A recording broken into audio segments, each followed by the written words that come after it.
If you have played Street Fighter 6 in any capacity, you would know that one of the major criticism against the game is its somewhat repetitive nature. Every match feels the same is a complaint that you have heard a lot, and that is because most of the times you will initiate offense using Drive Rush, whether you hit the opponent or grab them, send them to the corner, and once you send them there, you throw loops them. And there is a lot of finger pointing. I see you, a lot of finger pointings to throw loops, to drive rush, to many other mechanics, but I believe the main reason for this nature in Street Fighter 6 and other games is how the meter system works. You see, in fighting games, most of the time, each generation, there will be like a trend that all of the fighting games pursue. In the older games, for example, during Street Fighter 4, Marvel vs. Capcom 3, comeback factors were huge. They wanted to give the losing player a weapon of ultimate destruction that they can use to come back with, and this kind of carried over into the follow-up generation, Street Fighter 5, Tekken 7, where alright, now you get V-Trigger, now you get Rage Art. It was something that was very prevalent and people didn't like it. Why are you making a player rewarded for losing? This was a complaint. And the companies heard you and they wanted to go in a different direction. And I will say Mortal Kombat 11 was a game that started messing around. Yes, it had the comeback factor, but it was the game that started the cooldown meter system. You see, in Mortal Kombat 11, you started pretty much with full meter that you can use on EX moves. It no longer builds depending on your action. You don't have to like throw moves or engage with the opponent to get it to build. It just builds of its own, and regardless of how well or badly MK11 was received, its meter system kind of crept its way into the current generation of fighting games, because Street Fighter 6 drive system is pretty much a cooldown meter. Yes, there are some specific actions you can do that makes you gain more meter, but for better or worse, even if you're not doing anything, you're just gaining drive back. Round start fight, you have your entire ODEX meter to do whatever you want with. And yeah, this is the generation trend, because a recent game came out called City of the Wolves. Well, it's about to come out, but it's pretty much the same thing, the same exact system actually. Tekken 8, aggression, heat. And you start the round with full meter. You start the round with the V-Trigger, round start fight, and what is common with all of these games? It's aggression. It's very aggressive, very offensive games. And big lead already for Rangju, 50% and adding more with the chip. Help! Somebody help! That Salmon's out of the way. Kokomo on his last leg! Short leg! I genuinely think that meter is one of the greatest inventions in fighting games, because it's giving you this tool, these weapons that are on a resource, on a limited ammo, but allow your character to do insane abilities, really makes the fight a little bit more exciting. And in the previous games, even the older ones, we have seen characters meter dump into like insane combos. That Daigo versus Momoshi combo, that was insanely hype.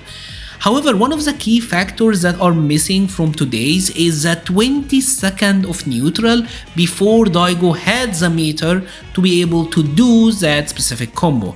I feel like with the recent fighting games, we are getting to that win condition part much faster. I was about to say a little bit, but it is much faster than we used to in the previous generations. What do you guys think? You're convinced? I hope so. If you like the video but you haven't subscribed yet, please consider subscribing. Over 70% of my viewers aren't, so you get to see more of me and my friends, the EX Men. And yes, like in my canon, Magneto is I recruited him. Excuse the silliness and enjoy the rest of your video. And I don't think the meter philosophy have actually changed that much, at least utility wise. The idea, for example, with Street Fighter 6 with the drive meter is it is a strong offensive and defensive tool, right? Because like while yes, I can like drive rush, I can immediately spend on OD moves. Also, I have like 12 tap parries, actually maybe more, because you will regenerate drive, right? I have I think you will get like 4 ODDPs, and you have an invincible supers on many of the characters. So I don't think historically, maybe actually they did, because DPs used to be meterless, but yeah. you do have access to really powerful defensive options. At least never in Street Fighter V would you have had this much access to like defensive options, right? But with a game like Street Fighter 6, yeah, you do. And this is not me like comparing the past versus the present. This is just more of an analysis.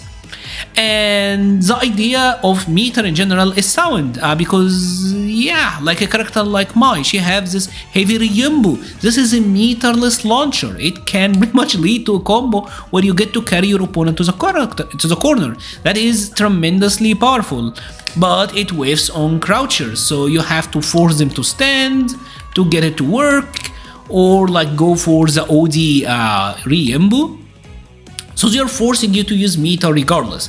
And design-wise, that makes sense. It's a tremendously powerful combo tool. So yeah, use meter to reap the benefits. You can't have it at all times. That part to me makes sense.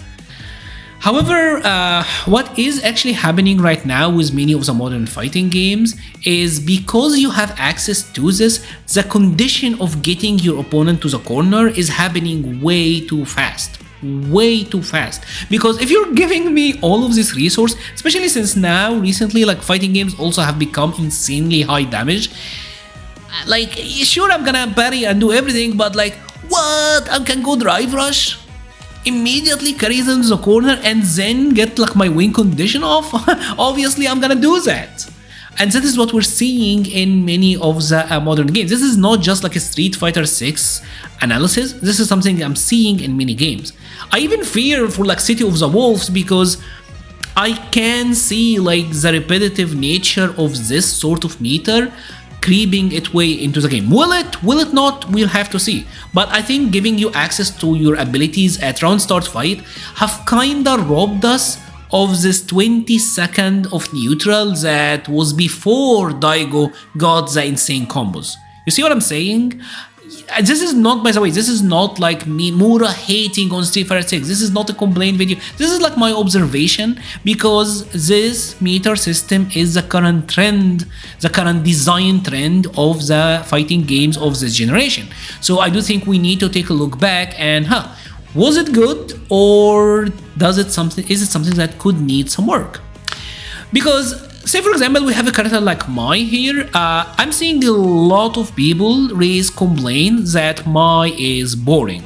I've heard that. I heard some people even say that she is Lily level of being one-dimensional, because obviously she is gonna OD fan, she is gonna heavy kick, and she is gonna carry you to the corner, and once you're there she is gonna throw lube you. And on paper, I feel like Mai could have been like a much more interesting. There is some really interesting parts to it, like the level 1 super. I think their normals in general are good. I do like the fact that she has this like crouching or standing confirms. The fact that this like now with the buff, medium Ryembu now giving you combos. I like that. I like that really. I really do. But it's kind of buried under, well, I have access to this right away, so I'm gonna use it, I'm gonna carry you to the corner, and even like if I spend all of my meter doing like nonsense, I'm gonna grab you, and with my throw loop here, I'm getting meter. Like I'm getting mad meter. Even if I didn't do anything, I am gaining meter. So I feel like if that wasn't the case, maybe she could have been like a more interesting character. You see what I'm saying? I feel like a lot of the characters, if Lily wasn't like obviously like Lily is entirely designed around the Condor Spire, but if she didn't have access to Condor Spire at all times, maybe she would have been like a more interesting character. I don't know. I really don't know. I just love to hear your thoughts about it. Do you think this is a problem? Or do you think that this is a really good design choice? Problem is a big word. Do you think it's a good or a bad design choice, right? Do you think giving you access to your meter without like really having to work for it? And because back then the meter management was there, but you had to build it. Like you had to build it, there was a natural build up to fight, and you had to manage that meter. But now it's just about meter management, which made the games much more offensive, aggression, heat. This is rev it up. This is what we're seeing all the time. Anyways, what are your thoughts? What are your thoughts on the meter system? After 2 years of Street Fighter 6, after a year of Tekken, and now after trying out City of the Wolves, do you think it's a good design choice? Do you like it more from the past where you kind of had to build the meter? I would like to hear your thoughts about this in the comment section. I will be leaving a link to the Patreon, Discord, Twitter, and Twitch pages in the description. Thank you so much for watching and stay safe.